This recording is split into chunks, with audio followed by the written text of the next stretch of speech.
이사야에 기록된 히스기야 왕의 삶을 살펴보는 두 번째 주일입니다. 히스기야 왕이 중병이 들어서 죽음의 문턱에까지 이르렀다가 기적적으로 회복되었던 이 사건을 살펴보면서 우리 믿음의 교훈을 얻고자 합니다. 먼저 오늘 본문의 이 시대적 배경은 히스기야가 25세에 예루살렘에서 왕으로 즉위하여 29년을 통치했다. 그런데 중병에서 회복되면서 하나님께서 그의 수한을 15년 연장해 주셨으니까 29년 재임 기간에 뒤에서부터 15년을 빼면 이게 히스기야 왕 재임 14년 차가 되는데, 그렇다면 히스기야 왕 14년 차가 그 아수르 왕의 산헤립이 유다의 여러 도성을 쳐서 점령하고 예루살렘을 침공해왔던 바로 그 시기요.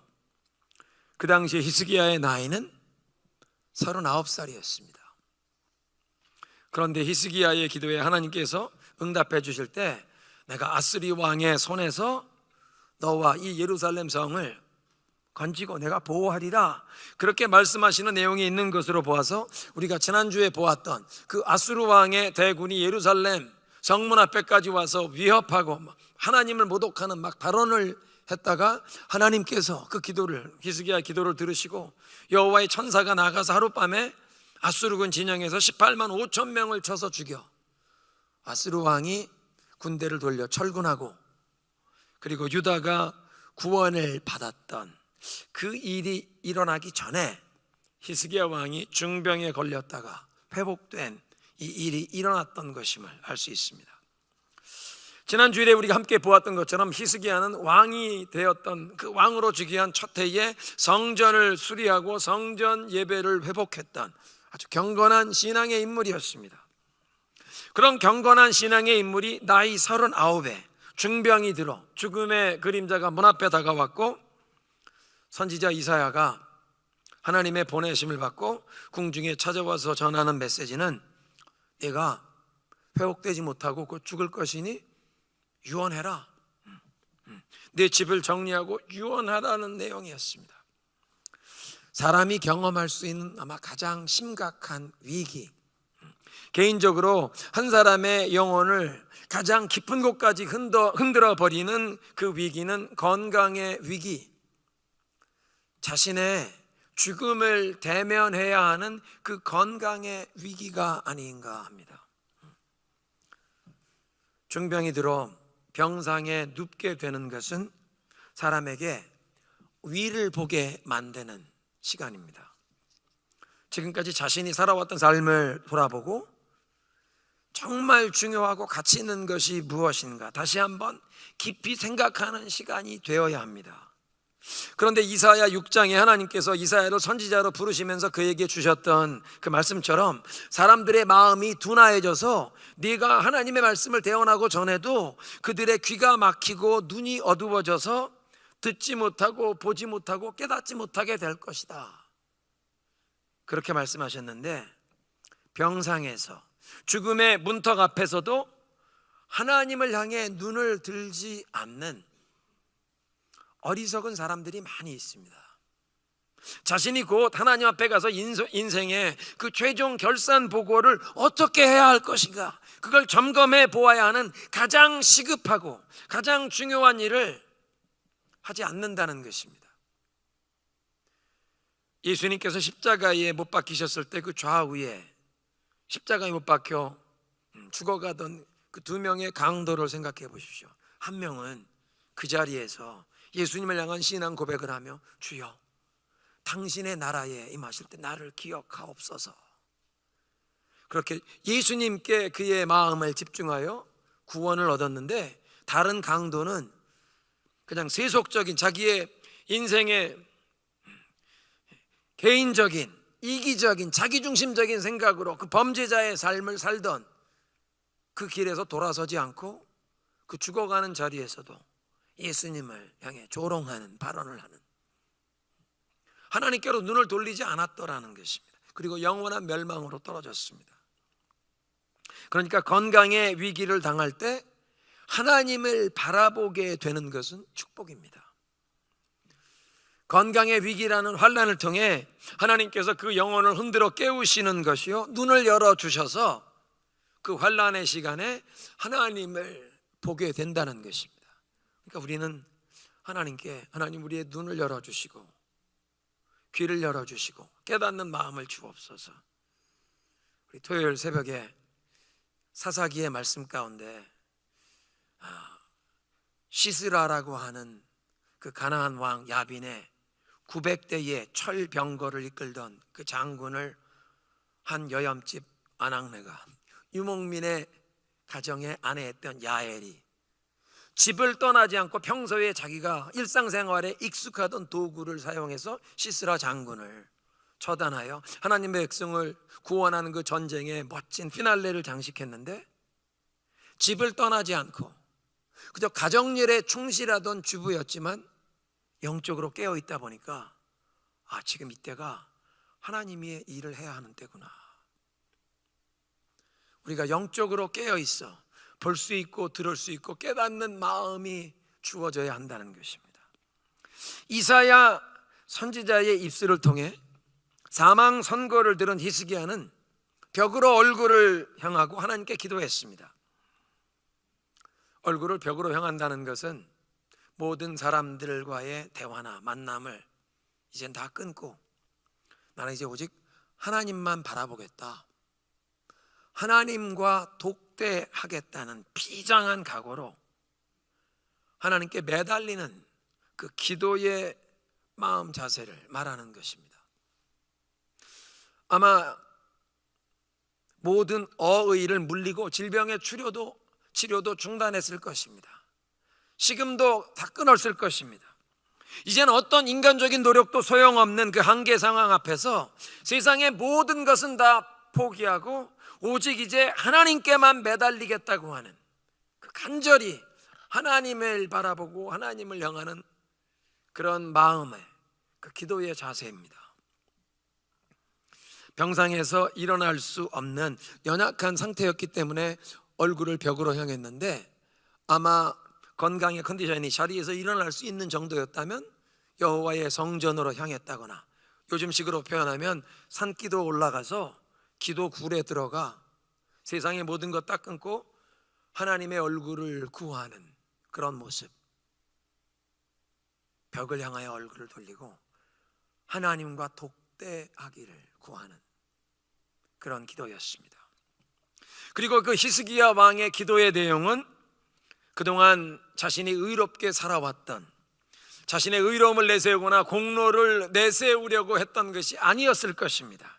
지금까지 하나님, 내가 전심으로 하나님을 섬기며 하나님께 헌신하며 하나님 보시기에 신실하게 행했던 것을 기억해 주옵소서, 그렇게 기도하는데, 그렇게 전심으로 하나님께 헌신하며 하나님 앞에서 신실하게 살아왔던 그 믿음의 그 겸손한 자세로 다시 한번 하나님의 자비와 긍휼을 구하는 것입니다. 찬송가 494장 만세 반석 열리니, 그 찬송의 2절 가사를 보면 내가 공을 세우나 은혜 갚지 못하네. 3절 가사는 빈손 들고 앞에가 십자가를 붙드네. 하나님 앞에서 자신의 의로움과 공로를 내세울 수 있는 사람은 아무도 없습니다. 그저 빈손으로 나아가 하나님의 그 은혜를 구하고 십자가를 붙들 수밖에 없는 것이 우리의 인생입니다. 혹 자신의 의로움이나 공로를 조금이라도 내세우려는 사람은 그런 공로와 의로움을 내세우면서 기도의 응답을 받을 수가 없습니다. 그러니까 얼굴을 벽으로 향하고 하나님께 간절히 기도했던 히스기야, 겸손히 하나님의 그 자비와 긍휼을 구하면서 심히 통곡했습니다. 신명기에 있는 말씀, 내가 여호와의 이 말씀을 온전히 준행하면 내가 그게 생명의 길이다. 내가 너희들 앞에 두 길을 두노니 생명의 길과 죽음의 길, 축복의 길과 저주의 길을 두노니 너희는 생명의 길을 택하라. 하나님 말씀에 순종하며 이 생명의 길을 택해 왔으면 히스기야는 하나님이 복을 주시고 땅에서 장수하게 하실 것을, 그 약속을 기대할 수 있었을 것입니다. 그런데 히스기야 나이 이제 갓 39살, 삶의 절정기에 끝나게 된 것을 슬퍼하는 것뿐만 아니라 왕으로 즉위했던 그 첫 해부터 온 나라 모든 백성의 마음이 하나님께로 돌아오도록 여호와 신앙으로 돌아오게 하려던 그의 노력, 그 영적 부흥의 여정이 아직도 갈 길이 먼데, 해야 할 일이 아직도 많이 남아있는데, 이렇게 종교개혁에 헌신한 왕이 지금 죽으면 앞으로 우리나라는 어떻게 될 것인가? 우리 백성들의 마음이 아직도 온전히 하나님께로 향하는 이런 것이 부족한데, 이 나라, 이 백성들은 어떻게 될 것인가? 거기에다가 히스기야는 그때까지 왕이 된 지 14년, 나이 39인데 아직까지 아들이 없었습니다. 그 열왕기서를 계속 읽어보면 히스기야 왕의 뒤를 이어 왕위를 물려받은 므낫세가 아직 태어나기 전이었습니다. 그렇다면 하나님의 언약을 받았던 그 다윗 왕조는 어떻게 될 것인가? 이런 여러 가지 이유 때문에, 그죠? 자신의 신상 때문만이 아니라 온 백성이 이제 하나님을 섬기는 여호와 하나님께로 돌아와야 하는 이 영적 부흥의 남은 과제와 다윗에게 주셨던 그 언약이 온전히 이루어져야, 지켜져야, 이것은 하나님의 명예에 관계된 일인데, 하나님의 그 신실하심에 관계된 이런 상황을 보면서 히스기야가 비통하게 울었다는 것입니다. 이렇게 오직 하나님만 바라보며 하나님께 매달리는 그 히스기야 왕의 믿음의 기도에 하나님께서 응답을 하시는데, 열왕기하 20장 그 4절에 있는 말씀 보면 히스기야에게 이 하나님의 메시지를 유언해라, 그 메시지를 전하고 왕의 어전을 물러나오던 이사야가 왕궁 안뜰을 다 지나가기도 전에 여호와의 말씀이 이사야에게 임하느니라. 너는 돌아가서 히스기야에게 이 메시지를 전해라. 히스기야 왕에게 하나님께서 직접 답을 주시는 것이 아니라 이사야 선지자를 통해서 답변을 주셨다.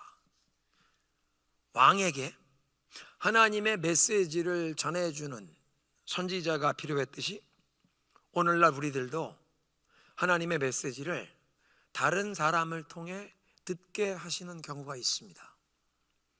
말씀과 기도의 시간에 우리가 성경을 펼치고 주님 앞에 기도의 자리로 나아갈 때 하나님께서 우리 영혼에 직접 말씀하시기도 하지만, 하나님께서 다른 사람을 통해 나에게 말씀하실 수 있다는 사실을 기억하고 겸손히 그 말씀을 받으면 우리에게 복이 될 줄로 믿습니다. 다른 사람을 통해서 하나님께서 나에게 말씀하실 수 있다. 겸손히 그 하나님의 말씀을 받아야 한다는 것입니다.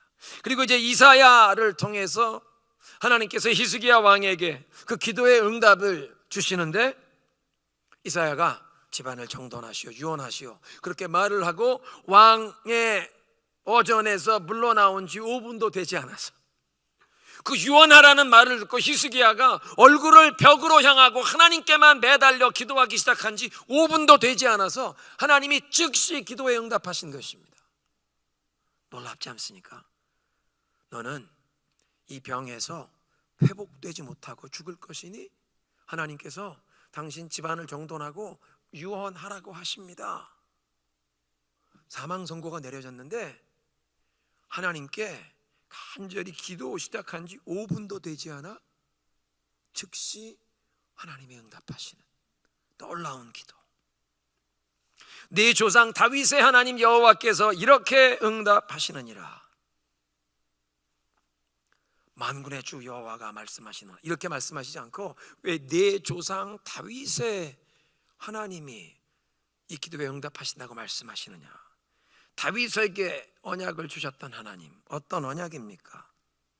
다윗의 후손 중에 그 왕위를 이을 자가 끊어지지 않으리라고 약속하셨던 그 약속을 하나님께서 너를 통해서도 지키실 것이다.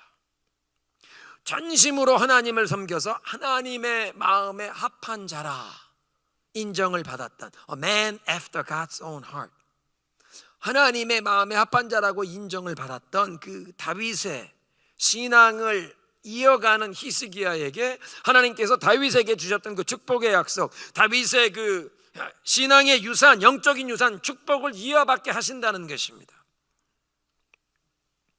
한번 따라하겠습니다. 믿음을 이어받으면 축복을 대물림 받는다. 믿음을 이어받는 자가 축복을 대물림 받는 것입니다. 그러니까 우리 할아버지가, 우리 할머니가 기도 많이 한 믿음의 사람입니다. 우리 부모님이 하나님께 충성하셨습니다.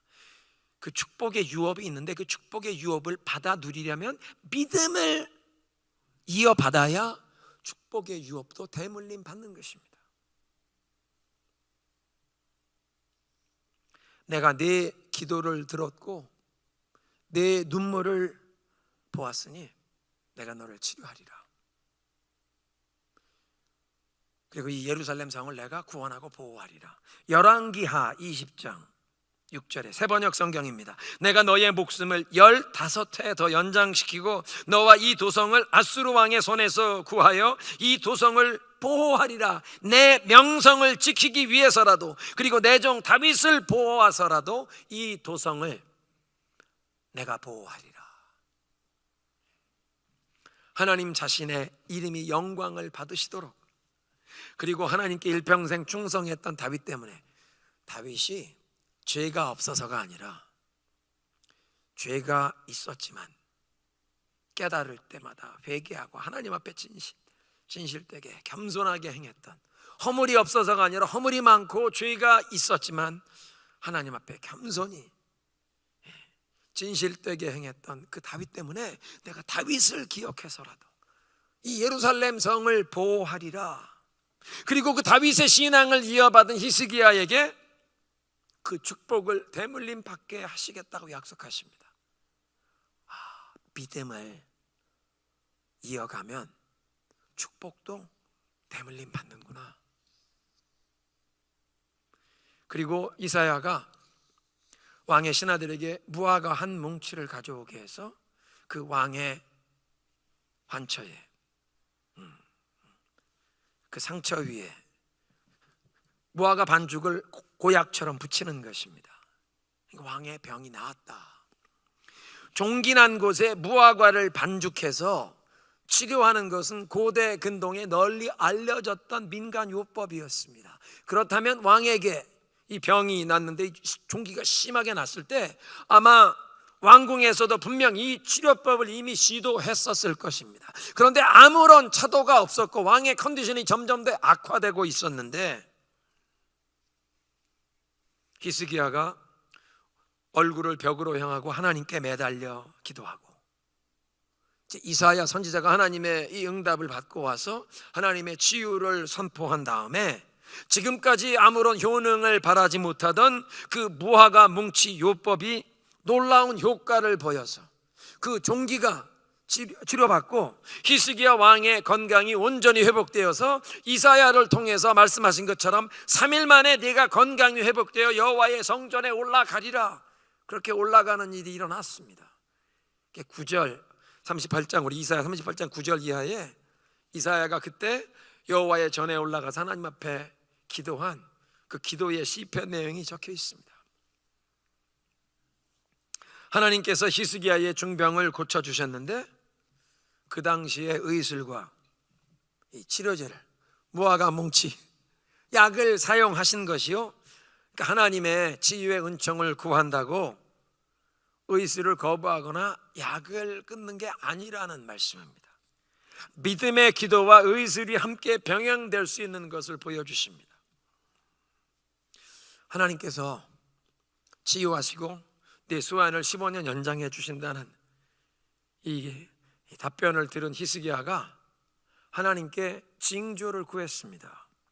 열왕기하 20장 8절에 히스기야가 이사야에게 물었습니다. 여호와께서 나를 고치시고 내가 3일째 되는 날 여호와의 성전에 올라갈 것이라는 사인, 징조, 표적이 무엇입니까?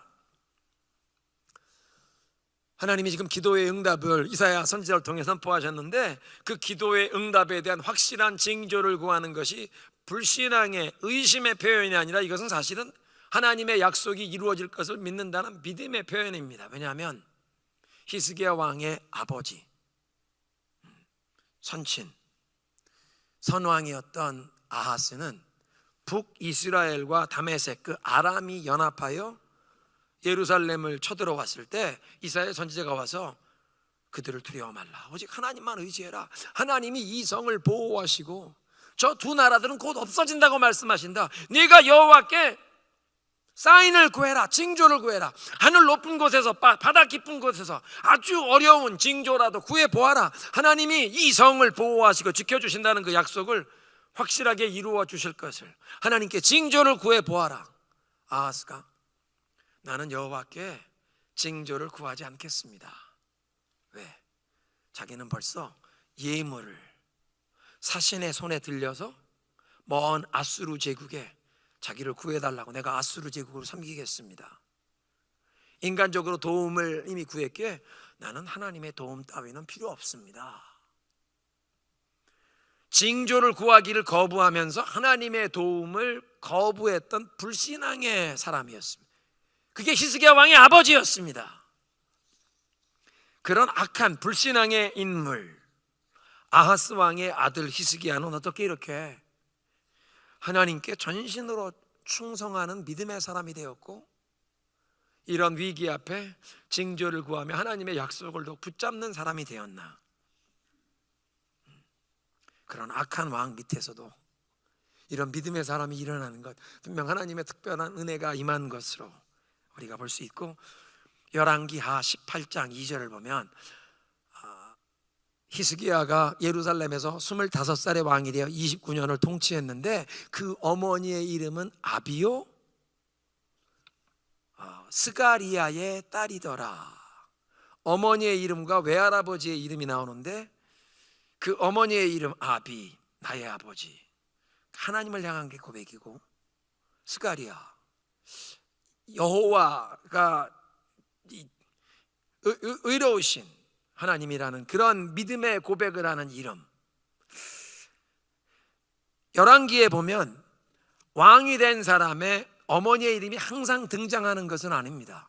누구 왕의 맏아들, 큰아들 누가 대를 이어 왕이 되었다, 뭐 이렇게 기록이 되는데, 어머니의 이름, 외할아버지의 이름이 기록되는 이유는 분명 그들이 이 왕의 삶에, 신앙에 어떤 영향을 끼쳤기 때문에 그들의 이름이 기억되어야 할 만한 이름이라는 뜻에서 기록이 된 것을 보면, 아하스라고 하는 사람은 아주 불신앙의 사람이었는데 이 히스기야 왕의 어머니였던 아비 왕비, 또 외할아버지 사가리야, 이 사람들이 히스기야를 여호와의 신앙으로 양육했구나, 그렇게 우리가 추측할 수 있습니다. 중요한 것은 기도 응답에 대한 확실한 징조를 하나님께 구합니다. 열왕기하 20장 8절, 히스기야가 이사야에게 물었습니다. 여호와께서 나를 고치시고 내가 3일째 여호와의 성전에 올라갈 거라는 표적이 무엇입니까? 이사야가 대답합니다. 왕에게 여호와께서 약속하신 일을 실행할 것이라는 표적이 여기에 있습니다. 해 그림자를 앞으로 10도 가게 할까요? 뒤로 10도 물러가게 할까요? 히스기야가 대답했습니다. 해 그림자가 앞으로 10도 가는 것은 쉬운 일입니다. 뒤로 10도 물러가게 해 주십시오. 그러자 예언자 이사야가 여호와께 간구했습니다. 여호와께서 아하스의 해시계에 드리워진 그림자를 10도 뒤로 물러가게 하셨습니다. 해시계가 앞으로 가는 건 뭐 당연히 그렇게 가는 것이지, 뒤로 물러가는 거는 이건 불가능한 일이니까, 더 어려운 징조니까, 불가능한 징조니까 해시계에 이 그림자가 10도 뒤로 물러가게 해 주십시오. 해시계에 그림자가 10도 뒤로 물러가는 기적이 일어났는데, 그런 기적이 일어났던 것처럼 히스기야도 중병에서 기적처럼 고침을 받고 15년 삶이 연장이 돼요. 그 기간 동안 하나님께서 그에게 형통케 하시는 그 은혜를 누렸습니다. 오늘 메시지를 정리합니다. 건강의 위기와 같은 환난을 통해 하나님께서는 잠든 영혼을 흔들어 깨우십니다. 그래서 병으로 자리에 눕게 되면 하늘을 보라는 것입니다. 병이 아니더라도 고통스러운 환난을 당하면 우리는 하나님께로 우리의 시선을 향해야 합니다. 중병이 들어서 죽음의 문턱에까지 갔던 히스기야는 그 질병에서 고침을 받고 그 수명이 15년을 더 연장받는 하나님의 그 놀라운 은총을 경험했는데, 그의 기도가 하나님의 마음을 움직이는, 하나님의 마음을 감동시키는 기도였습니다. 어떤 기도였습니까? 사망 선고를 듣자마자 얼굴을 벽으로 향하고 모든 인간적인 수단은 다 끊고 나는 이제 하나님만 바라보겠습니다. 하나님과 독대하기를 구했던, 그렇게 비장한 각오로 하나님께 매달렸는데, 그렇게 비장한 각오로 매달리는 그 순간의 기도만이 아니라 지금까지 전심으로 하나님께 헌신하며 하나님 앞에 신실하게 살아왔던 그 믿음으로 다시 한번 겸손히, 하나님 나를 불쌍히 여겨주십시오. 하나님의 자비와 긍휼을 간절히 구한 것입니다. 모든 인간적인 것은 다 끊고 오직 하나님만 바라보는, 전적으로 하나님께만 매달리는 기도. 그런데 그런 기도가 지금까지 전심으로 하나님께 헌신하며 하나님 앞에 신실하게 살아왔던 그 믿음 안에서 그렇게 기도하니 하나님이 즉시 그 메시지를 전하고 가던 이사야가 왕궁 안뜰을 벗어나기도 전에 너 돌아가서 히스기야에게 이 답을 전하라. 하나님이 직접 응답하시지 않고 이사야를 통해서 왕에게 응답하신 것을 보면서 나에게도 하나님께서 때로 누군가를 통해 주님의 말씀을, 음성을 듣게 하시겠구나. 겸손히 주님의 음성에 귀를 기울이는 것입니다. 내 조상 다윗의 하나님께서 너에게 이렇게 응답하신다. 다윗의 신앙을 이어받았더니 그 축복의 유산, 영적인 유산을 대물림 받게 하시는구나. 우리의 삶에도, 우리 자녀들의 삶에도 믿음을 이어받아야 축복의 유산이 대물림 되는 것을 기억하는 것입니다. 히스기야가 하나님의 그 약속의 말씀을 붙잡고 징조를 구할 때 히스기야가 10도 뒤로 물러가는 기적이 일어난 것처럼 그의 삶에 기적처럼 치유함 받고 생이 15년 연장되는 놀라운 기적을 경험했는데, 우리들도 이 히스기야를 보면서 다윗의 믿음을 이어받았더니 그 축복을 대물림 받는구나. 전심으로 하나님께 헌신하며 하나님 목전에서 신실하게 행하다 보면 환난을 당할 때, 하나님께 간절히 구할 때 하나님이 이 히스기야에게 즉시 응답하신 것처럼 하나님의 응답이 빠르게 확실하게 임하겠구나. 하나님, 우리도 그저 급한 일 당할 때만이 아니라 항상 우리의 마음의 중심을 하나님께로 향하며 전심으로 하나님께 헌신하며 하나님 앞에 신실하게 행하다가 환난과 어려움을 당할 때 아버지 부르짖기만 해도 하나님이 하늘을 여시고 즉시 응답하시는, 하나님의 마음을 감동시키는 그런 기도의 사람들이 되게 하옵소서.